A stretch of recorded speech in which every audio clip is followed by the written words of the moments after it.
반갑습니다. 오늘도 새벽 돌베개에 나오신 모든 성도님들을 주님의 이름으로 환영합니다. 주님의 은혜로 우리 모두가 또 좋은 설날을 함께 맞이하게 되었는데요.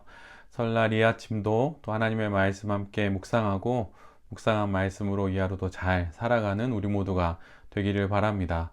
오늘 우리에게 주시는 하나님의 말씀은 여호수아 19장 47절로 49절까지의 말씀입니다. 그러나 단 자손은 그들의 땅을 잃었을 때에 레센까지 올라가서 그 주민들과 싸워 칼로 쳐서 무찌르고 그곳을 점령하였다. 그들은 거기에 살면서 그들의 조상 단의 이름을 따라 레센을 단이라고 불렀다. 이것이 단 자손의 지파가 그 가문을 따라 유산으로 얻은 성읍과 그 주변 마을들이다. 이스라엘 자손이 이렇게 그들의 경계선을 따라 땅 나누기를 마친 다음에 그들은 눈의 아들 여호수아에게 자기들의 땅에서 얼마를 떼어 여호수아의 유산으로 주었다. 아멘. 오늘은 여호수아 19장의 말씀을 갖고 가장 먼저 그리고 가장 마지막에 가장 먼저 그리고 가장 마지막에 라는 제목으로 함께 하나님 말씀을 나누도록 하겠습니다. 오늘 본문은 유다로부터 시작된 땅 분배 이야기의 마지막 부분입니다. 특별히 북쪽에 자리하게 된 아셀 지파와 납달리 그리고 단 지파의 내용을 오늘 본문은 기록하고 있습니다. 먼저 아셀 지파의 영토는 갈릴리 산맥 서쪽 지중해로 이어지는 경사지대와 또한 비옥한 평야지대입니다. 아셀 지파가 차지한 이 지역은 창세기 49장 20절에 기록된 아버지 야곱의 축복이 그대로 이루어진 것입니다. 그 부분을 제가 읽어드리면 아셀에게서는 먹거리가 넉넉히 나올 것이니 그가 임금의 수라상을 맡을 것이다.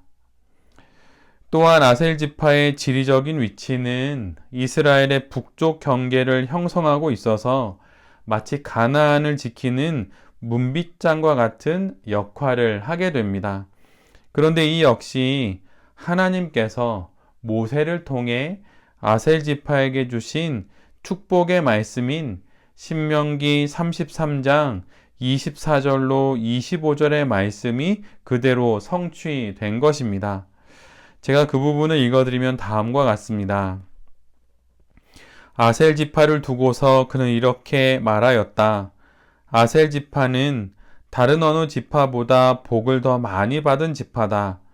그들은 형제들에게서 귀여움을 받으며 그들의 땅은 올리브 나무로 가득히 찬다. 쇠와 노스로 만든 문빗장으로 너희의 성문을 채웠으니 너희는 안전하게 산다. 이처럼 하나님께서는 각 지파를 두고 하신 하나님의 말씀을 역사 속에서 이렇게 이루어 주시는 것입니다. 두 번째로 납달리 지파 역시 야곱을 통해 주신 하나님의 축복이 그대로 성취됩니다. 그 말씀은 창세기 49장 21절의 말씀입니다. 납달리는 풀어놓은 암사슴이어서 그 재롱이 귀여울 것이다. 풀어놓은 암사슴처럼 자유롭게 들판을 거닐듯 뛰놀듯 풍요를 누리는 것이 바로 납달리 지파입니다. 헤르몬 산에서 발원한 물이 요단강을 형성하고 그 곁에 자리하게 된 납달리는 넓은 평야지대를 얻게 됩니다. 그곳에서는 초목과 과실수가 매우 자라기에 적합한 그런 땅이었고 말 그대로 젖과 꿀이 흐르는 그러한 땅을 갖게 된 것이지요. 그리고 이와 더불어서 갈릴리 호수의 고기잡이까지 이루어져서 아주 풍성한 삶을 누리게 되는 것입니다. 아셀 지파도 납달리 지파도 하나님께서 주시는 복을 마음껏 누리는 그런 인생이 됩니다. 우리가 아는 것처럼 기복신앙은 매우 해로운 면이 많은 그런 신앙입니다. 신앙이라고 말하기보다는 무속과 미신에 가깝다고 그렇게 말할 수 있지요. 복이 목적이 되고 신은 도구가 되기 때문입니다. 이것은 인격적인 하나님과의 관계에서 있어서는 결코 안 되는 그러한 면입니다. 그러나 만약 하나님이 목적이고 복이 하나님을 믿기 위한 수단이라고 한다면 복을 구하는 것은 신앙의 한 부분입니다. 하나님은 그리스도인들에게 복을 주시기를 원하시는 분입니다. 아셀 지파도 납달리 지파도 그 복을 누립니다. 하나님을 더 잘 믿고 하나님과 온전히 동행하기를 원하는 신앙 인생 가운데 하나님의 복을 구하는 것은 마땅히 있어야 하는 것입니다. 구하지 않는 것이 오히려 교만이지요.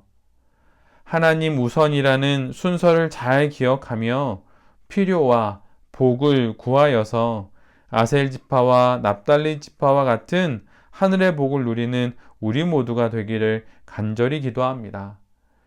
하나님의 도움이 필요하고 또 우리에게 어떤 필요한 물질이나 상황이나 어떤 조건들이 있다면 그것을 하나님께 구하는 것은 참으로 신실한 성도의 겸손한 모습입니다. 그러니 아셀 지파와 같이 납달리 지파와 같이 하나님으로부터 주어지는 복을 간절히 원한다면 그 복을 하나님께 구할 수 있는 그런 겸손한 신앙을 갖는 우리 모두가 되어야 할 것입니다. 가나안 땅을 분배받는 마지막 지파는 단 지파입니다.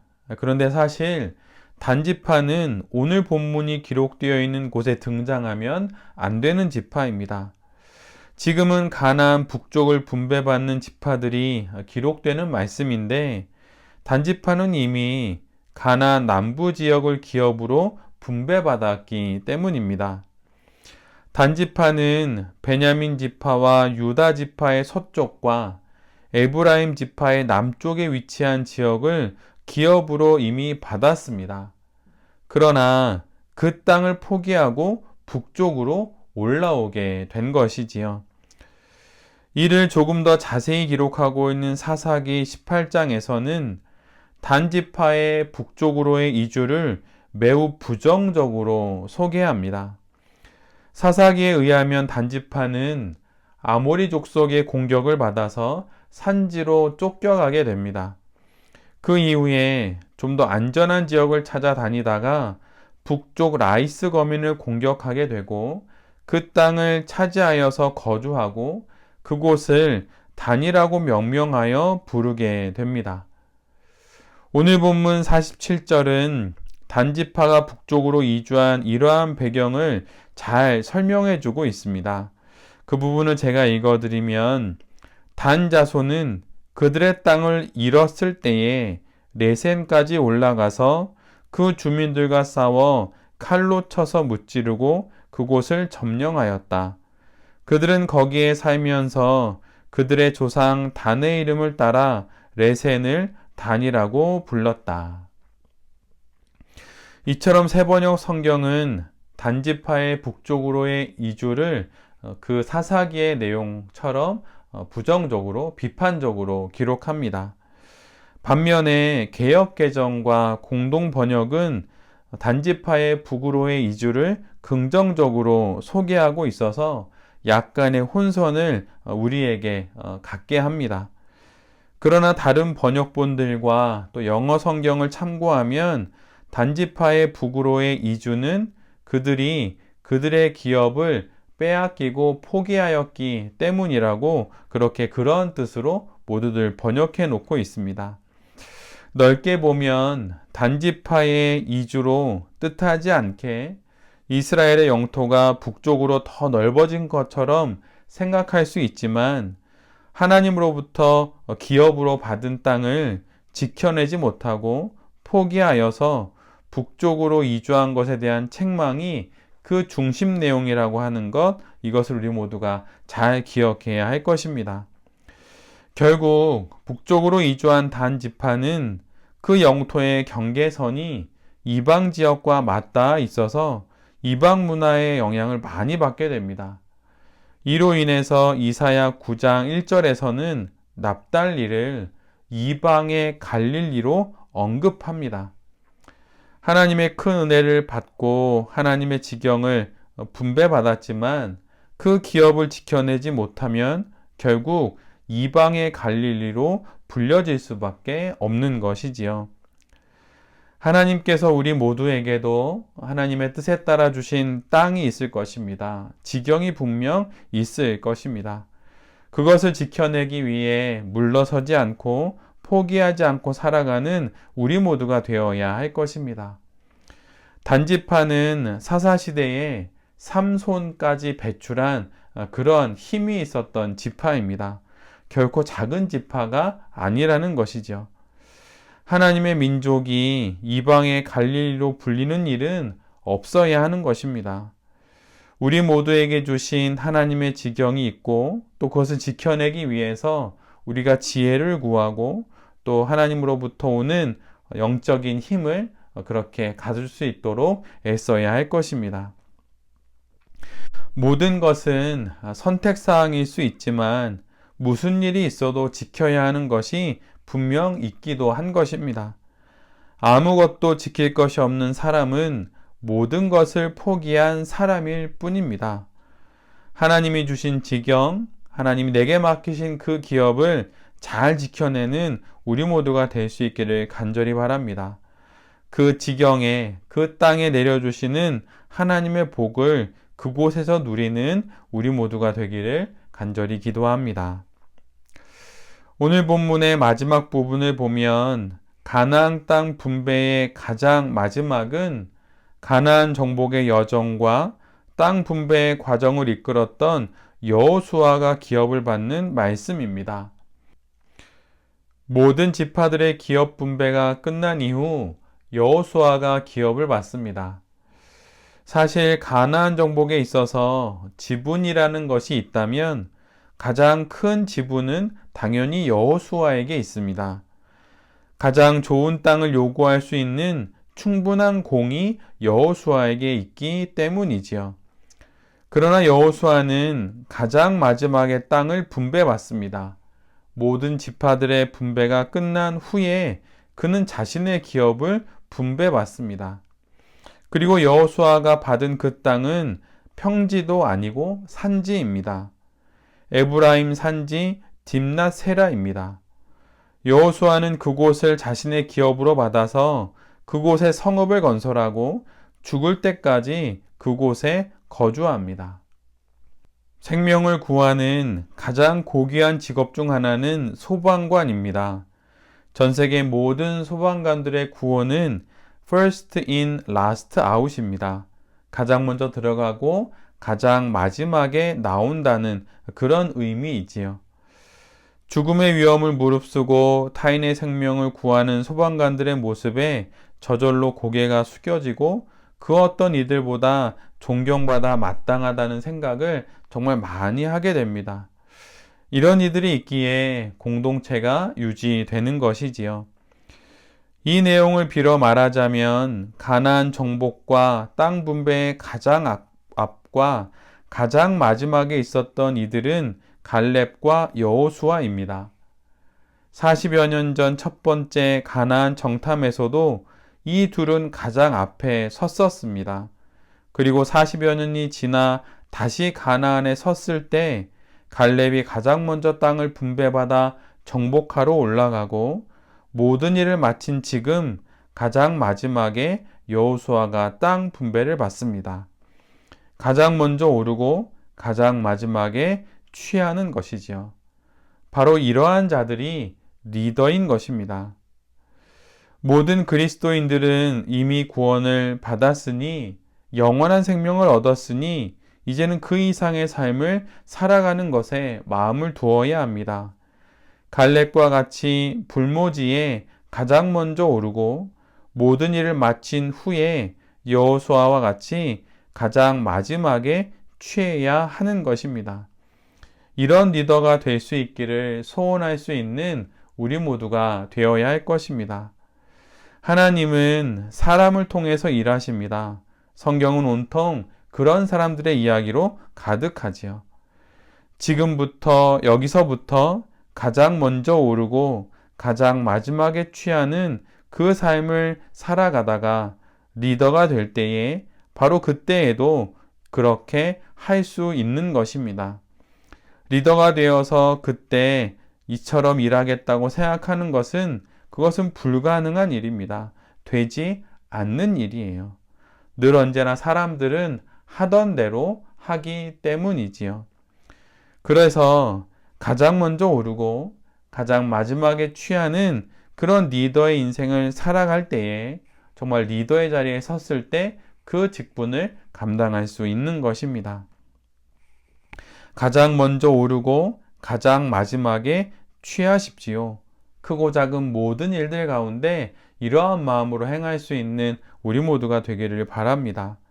세상은 이런 리더를 찾고 하나님도 이러한 하나님의 종을 찾고 계십니다. 그리고 이러한 종을 통하여서 믿음의 공동체와 세상이 온전하게 세워지기를 하나님은 기대하고 계신 것이지요. 가정을 이렇게 이끌고 교회를 이렇게 섬기며 직장과 사업장을 이렇게 이끌 수 있는 우리 모두가 되기를 간절히 바랍니다.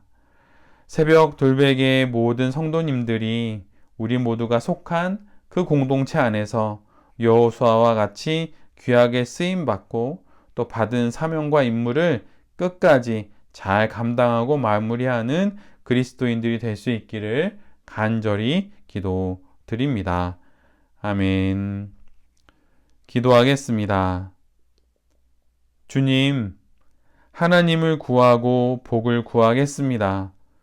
구하지 않는 것이 오히려 교만입니다. 하나님 우선이라는 순서를 잘 기억하며 필요와 복을 구하여 아셀 지파와 납달리 지파와 같은 하늘의 복을 누리는 우리 모두가 되게 하여 주시옵소서. 우리 모두에게 주신 우리의 기업이 있습니다. 그 땅을, 그 기업을 지켜내기 위해 물러서지 않고 포기하지 않는 우리 모두가 되게 하여 주시옵소서. 아무것도 지킬 것이 없는 사람은 선한 사람이 아니라 모든 것을 포기한 사람일 뿐입니다. 하나님이 주신 지경을 굳건히 지켜내는 우리 모두가 되게 하여 주시옵소서. 갈렙과 여호수아처럼 가장 먼저 오르고 가장 마지막에 취하겠습니다. 세상은 이 반대이지만 영원한 하나님 나라는 이것이 바른 순서입니다. 이 삶을 지금 여기서부터 살아가는 우리 모두가 되게 하여 주시옵소서. 주님, 오늘은 특별히 설날입니다. 온 가족이 모이는 이 시간이 우리에게 주신 귀한 지경임을 알고 가족과 함께 은혜와 축복의 시간을 보내게 하시고 특별히 복음 전도의 시간이 되게 하여 주시옵소서.